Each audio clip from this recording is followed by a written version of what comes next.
జరిగిన సంభవాన్ని మాట మాటకి జ్ఞాపకం చేసుకుంటూ ప్రార్థన కూడా మానేసేటువంటి భక్తులు లేకపోలేదు. కానీ దావీదు అవమానములో కూడా ప్రార్థనను మానలేదు. స్తోత్రం, హల్లెలూయా, హల్లెలూయా. నిందల్లో కూడా ప్రార్థన మానలేదు. అవమానాల్లో కూడా దేవుణ్ణి ఆశ్రయిస్తున్నాడు, దేవునికే ప్రార్థన చేస్తున్నాడు. దేవుడు మాత్రమే అవమానాన్ని తొలగించగలడన్న విశ్వాసము దావీదు కలిగి ఉన్నాడు.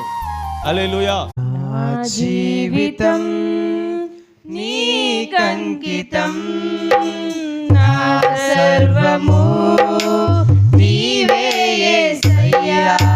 నా జీవితం నీకంకితం, నా సర్వము నీవే యేసయ్యా.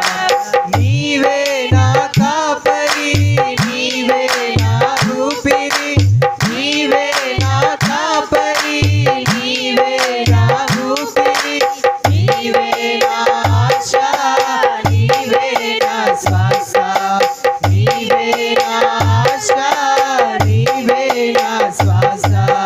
నా జీవితం నీకంకితం, నా సర్వము నీవే యేసయ్యా.